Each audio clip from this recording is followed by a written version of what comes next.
Guys, let's tell ghost stories. Yeah, that's a great idea. No! I'm scared!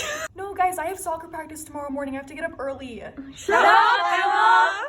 Ow! Okay, well, at least I'm not lame like Katie. She's already sleeping. No, guys, my mom's sleeping. Shut up, Darian! Storytelling is a tradition that goes back thousands of years, especially verbal recountings of long-ago legends passed down through generations. Famous stories and the traditions used to tell them vary from culture to culture and have continuously evolved and been innovated and parodied in our modern world. History, jokes, fables, myths, and more have been shared both verbally and through text for us to continue that tradition. Arguably, the most important of these are ghost stories. Ghost stories have been around for centuries, and the telling and retelling of them is a tradition that many people enjoy, especially around a campfire in a dark forest or during the dead of night at a sleepover. We found a few legends from around Colorado and our very own Regis University we're going to share with you, so make sure you grab your popcorn and a flashlight. Regis University, home of Reggie the Fox, a meeting place of Pope John Paul II and Bill Clinton. And ghosts? Actually, yes. The campus, founded in 1877, has a surprising history, sprinkled with a few friendly, or not so friendly, ghoulish faces.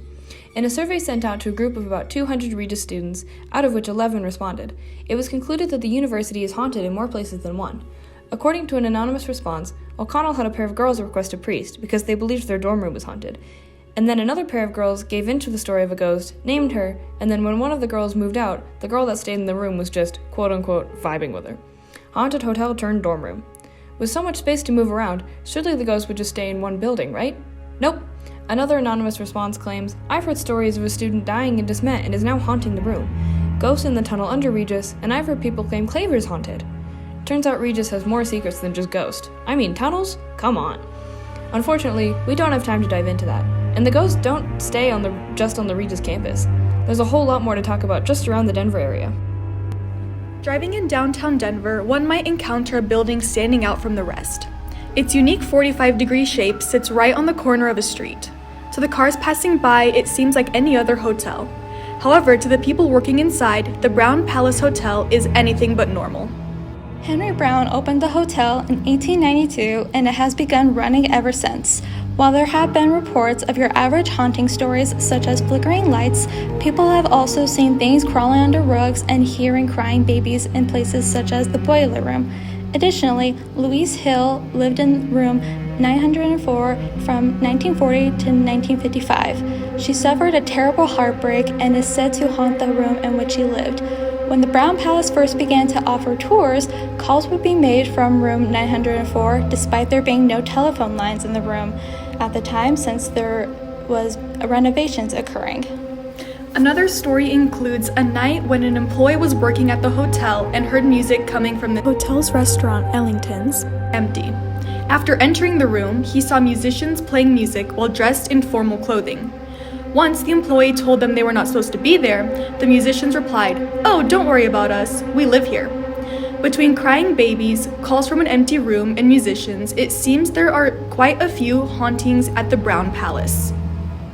These stories are intriguing, thrilling, and frightening, which leaves us questioning, are there guests staying at the Brown Palace Hotel for lodging, or are they looking to experience a ghost story of their own? If the latter, but cannot find a ghost at the Brown Palace, there are still more places in Denver to go to. Hey, Bella. Have you ever heard of the Whitehead Peabody Mansion?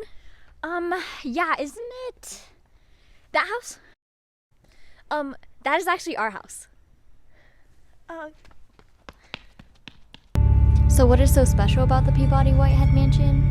Well, the first tenant to cause the apparent haunting was Dr. Whitehead. Dr. Whitehead was a surgeon who operated on wounded soldiers during multiple large-scale wars, including the Civil War. Many of his patients died on the operating table, leaving Whitehead responsible for their passing. After many years of spiritual encounters and ghostly sightings, Dr. Whitehead himself passed away, joining his patients in the afterlife. The next tenant was Governor Peabody. Peabody was notorious for his lack of compassion towards protesters and miners on strike. His neglectful perspective on good working conditions left him with both blood on his hands and many enemies. So do these spiritual encounters still exist today? Actually, Katie, many people still believe the mansion is haunted to this day, with spirits roaming around. It's been converted into several shops and a restaurant, and people have reported seeing forks and other utensils fly across the room, with plates flying across the room as well. Some even report seeing shadowy figures, and apparently several construction workers have been pushed off their ladders. So tell me what you think. Sir, do you think it's still haunted? Great answer. Denver is full of a ton of spooky, scary, haunted stories. Please let us know what ghost adventures you'd like us to explore next. Sharing ghost stories is something fun and exciting that we and our ancestors have done for generations, though slightly differently over time. Take, for example, a famous ghost story based on Colorado's very own Stanley Hotel, which later inspired Stephen King's famous book The Shining, which was then adapted into one of the most popular and recognizable horror films of all time. Some stories are so influential they carry on in small things we experience in our everyday lives.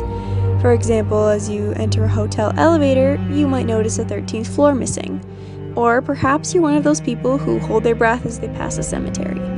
Whatever superstitions you may believe in today, whether you admit it or not, ultimately stem from a story. The tradition of storytelling and the innovation of those stories as they are told and retold over time is a signifier of both humanity's love of the probably impossible and the timeless significance of stories.